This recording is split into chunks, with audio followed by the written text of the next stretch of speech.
What's everyone saying? 11-2K here. We just witnessed one of the best days of football ever.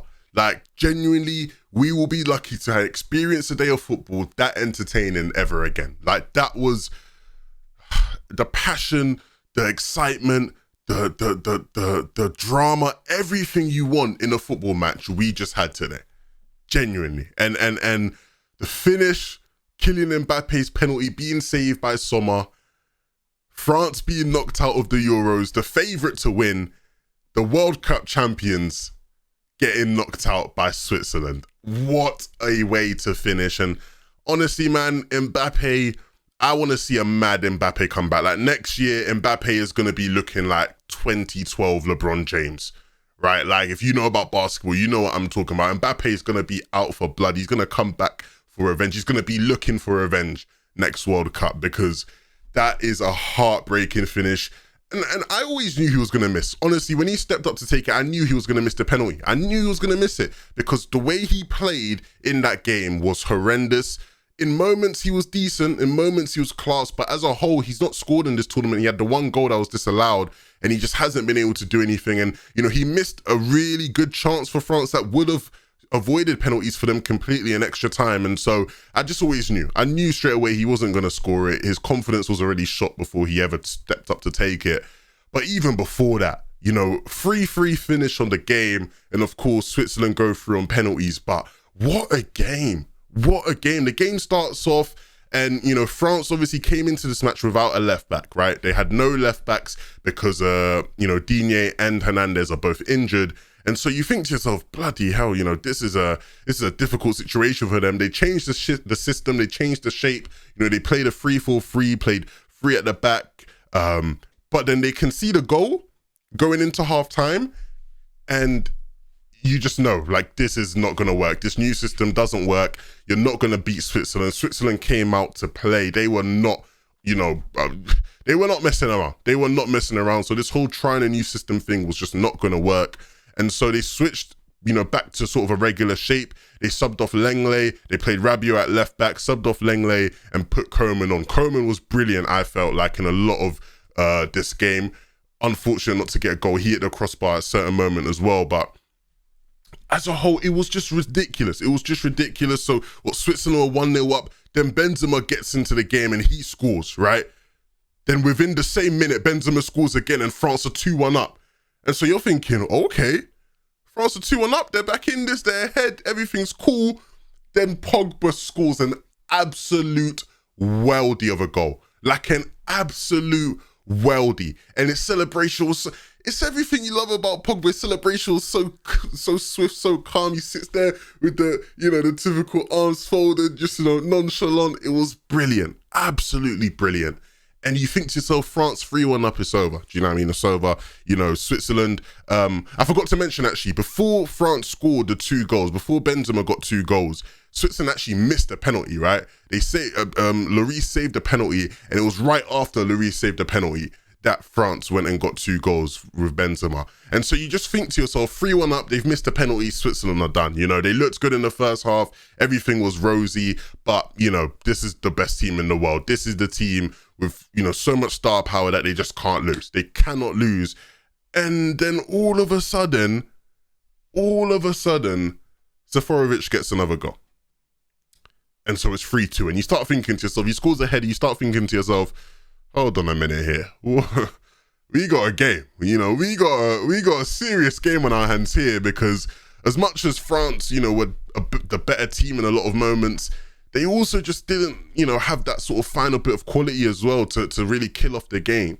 And Switzerland was staying in it. Switzerland were definitely staying in it. And the defending was just poor. Defending was so poor. Kimpembe was horrid. Pavard was horrid a lot tonight. Rabiot was mediocre. Varane was the only one who I felt was decent as a defender, but even he wasn't phenomenal. There was times when he just couldn't do much, you know what I mean? And so it's 3-2, then all of a sudden Switzerland score again. You know what I mean? Who was it that scored the next goal? It was Gavranovic. Gavranovic scored to equalise in the 90th minute. And so it's going to extra time.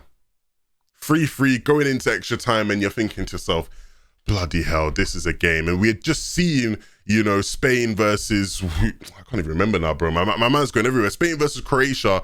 And we had just seen that match go to extra time and you're thinking, rah, this is mad. This is mad. Benzema comes off with an injury during extra time. Giroud comes on and we know what Giroud can do. And so you think, you know what, you'd probably still take France to win this game. You'd probably still expect France to come out on top. Couldn't get anything going. Couldn't score. Just couldn't score. I mentioned Mbappe's easy chance. He couldn't put that away. And so they get, you know, they end up going to penalties. Everybody scores their penalties. Everybody scored their penalties. It was giving me flashbacks to flipping United versus Villarreal. Mbappe, 5th penalty taker for France. He has to score or they're out. Sommer saves it. And it was just pain. It was just pain all around the board. And it's mad because France are really, you know, the strongest team in the tournament, or they look like that coming into it. Do you know what I mean? They were the favourites, of course, in general. But with, you know, Belgium going through, knocking out Portugal, but then having their 2 best players injured, you know, with Spain looking a bit wishy-washy at the back, England versus Germany, you know, one of those teams knocking each other out, Netherlands not being in it, Italy also not looking as good as we thought they were during the group stage. France just looked like they were poised to just run away with it. And they don't. And so in that, you know, it's props to Switzerland. I don't think many people expected them to do as well as they did. Granit Xhaka for Switzerland today was insane. Granit Xhaka was ridiculous. Like, I tweeted about how when I saw that Roma were linked to Granit Xhaka, I thought to myself, why would Jose Mourinho want Xhaka? Why would he want Xhaka? Today showed me why. Xhaka was insane, and Pogba was bossing the midfield, right? Pogba was France's best player, the man of the match for France. But Xhaka in the midfield was going toe-to-toe with Pogba, right? Both of them playing killer balls, both of them just dominating, bossing it. Do you know what I mean? And honestly, Xhaka, I've never rated Xhaka. But clearly it was the Arsenal tinted lenses, because I think he will go to Roma, into the Serie A, into a bit of a slower league, and just be a great player. He looked insane today. As a whole, man, it was like, from watching this performance, I don't know if Switzerland are contenders, right? I don't know if they are contenders, because I think at this stage, with what we've seen so far from the knockout stage, it doesn't exist anymore. This idea of the big name teams, and all, it doesn't even exist anymore. It does not exist at this tournament.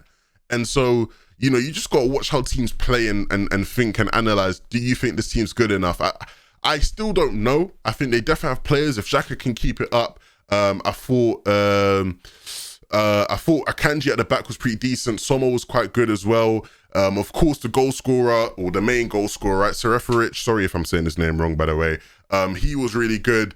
But I'm not sold yet. I'll have to see how they do against Spain in the next round. But speaking of Spain, they look beatable. If Switzerland could do this against France, they could do it against Spain, because I think Spain's defense is just as wobbly as France's is, right? Watching that Spain match today, finish 5-3 in extra time as well. A brilliant match as well. Just as entertaining, if not more entertaining, than the match we saw from France versus Switzerland, right? You know, you come out into this game and it was weird because the team selection from Spain was really interesting. You sort of looked at the team selection and you thought, what is going on here? What are they doing? Jordi Alba looked like their best player most of the tournament. He was out. Jose Gaya started. Pau Torres didn't start. Eric Garcia started. And it was like, what is Enrique doing? Do you know what I mean? But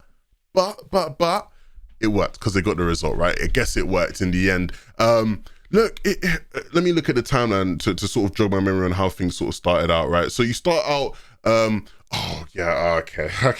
I'll just see. You start out with the own goal. So Pedri got into a bit of trouble in the midfield. You know what? Regardless of the own goal, shout out to Pedri, because Pedri is a brilliant young player, and I think he is the future. He is so exceptional as a football player. And the way Spain lean on him to be a creative spark for them just shows you how good he is.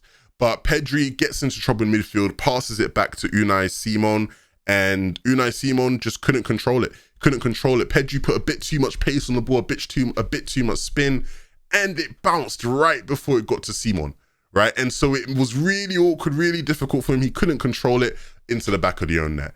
And it was pain for me because I have Simon in my fantasy team because I thought Spain could keep a clean sheet. I really did. I really thought they could keep a clean sheet. Boy, was I wrong. Because, you know, on the other side with Croatia, they didn't have Perisic. And I really did think Perisic was that guy for them where if they were going to score goals, it was going to be through Perisic. Because they haven't really been impressive so far, Croatia, but at least Perisic was the one guy that was, you know, somewhat consistent for them as a performer. And Perisic is a big game player. He plays well for Croatia, and so I really expected him to do well. But even without him, they were able to get into the game. And you know, they start off with that own goal, and, you know, Croatia 1-0 up. That's great. That's great. But Spain fight back. Spain fight back. They get back into the game. Pablo Sarabia, brilliant player. Pablo Sarabia, honestly, I was telling people on my Twitch stream, by the way, follow me on Twitch if you don't already, streaming daily, football content daily on there, daily.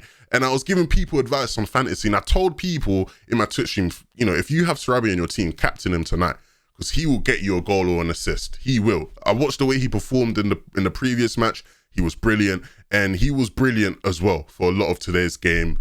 And he gets the goal that puts Spain back into things. And so, you know, at that stage, you sort of think to yourself, yeah, Spain are probably the better team. They've been unlucky with the own goal, but they are the better team. And then Cesar Azpilicueta. Hopefully I'm saying that right. Well, I know I'm saying that right. You know, the Spanish touch. Azpilicueta. He scores a goal. He scores a header.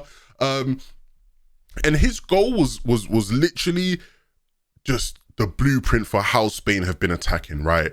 You know, plenty of wide play, getting balls into the box via crosses. You know, both fullbacks for Croatia were poor. Gvardiol was playing at left back, and it's weird because Gvardiol, I know he does play at left back. I always thought of him as more of a centre back. I know he's just signed for Leipzig with Upamecano leaving. And then their other fullback, the right back, he had a shocking game as well. And so both of the fullbacks for Croatia were poor, and Spain really exploited that. They really exploited that, constantly just pinging balls into the box with crosses, and it paid off, and Azpilicueta got the second goal for Spain, the third goal of the game, and it's 2-1.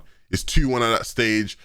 And then, like, similar to the France game, Ferran Torres gets the third, and so all of a sudden, you have Spain 3-1 up against Croatia, who technically haven't even scored a goal yet. They haven't scored a goal yet. Spain scored 3 and an own goal. Haven't even gotten a goal yet. But then all of a sudden, it's what, 10 minutes left in the game? Because Spain are up 3-1 in like the 80th minute. It's like the 80th minute and they're up 3-1. Orisic gets subbed on, scores a goal. To make it 3-2. Then Orisic gets a pass into Pulisic, who's a Chelsea player, actually, I believe. Is he a Chelsea player still? I believe he's a Chelsea player. He gets a ball into Pulisic, gets the assist, Pulisic scores. Makes it 3-3 right before the end of the game. 90th minute equalizer, just like the France game as well. And so it goes to extra time. And you're thinking to yourself, bloody hell. How have Spain bottled it? They've been relatively impressive the whole game, but they've absolutely bottled it, and it goes to extra time. But I actually think that is exactly what Spain needed. If the game had just kept on playing out, Croatia would have won that game, right? If there was no break, you see, when it goes to extra time, there's a little break, right? If there wasn't any of that, it's over. It's over for Spain. Croatia just had the momentum. Spain just looked out of it. But that break was enough for them. It was enough to reset, ruin the momentum of Croatia, and Spain were able to come back in. And not only was Spain able to come back in, but the man himself, Alvaro Morata, gets the goal. And what a goal it was. A brilliant goal. He takes a beautiful touch to bring the ball down, and he smashes it into the back of the net. No chance he's missing that. Well, knowing Morata, there was plenty of chances he could have missed that, but he still scored, and he silenced the haters, silenced the doubters. Apparently he was getting like hella death threats and stuff, and his family were getting threats, which is disgusting, by the way. But he silenced the haters. He put Spain ahead, and after the 4-3, it just killed Croatia's momentum, killed their momentum completely. And Oyarzabal, who was subbed on, was able to get the 5th. And so it was 5-3, finished 5-3 to Spain. And although they looked good in attack in many moments, it just showed their defense is wobbly. Their defense is wobbly and they can buckle under pressure. And so now moving into the next round against Switzerland, I could definitely see Switzerland doing a similar thing to what they did against France today and pulling a result against Spain, because Spain's defense is shocking. Spain's defense is genuinely shocking. But that's, you know, these kind of games are what you love in football. These games that just go back and forth, goal after goal, where, you know, defenses are awful, but the attacking play is brilliant to watch. It's entertaining, especially when you're a neutral fan. As a neutral fan, I'm loving it. Yeah, I mean, if you're a France fan and you're watching that penalty shootout, you're probably dying inside. But regardless, man, a beautiful day of football. I'm sorry I haven't been doing recaps for the rest of the tournament. I've been watching all the games, so I've just been really lazy. But from this moment onwards, I think we've got to do recaps, especially if the games are going to be this entertaining. So I'll see you guys all tomorrow after the England game. Hopefully it's a good one. If the result's not good, then maybe you won't see me. Now, regardless, you will see me, and see you guys all soon. Goodbye.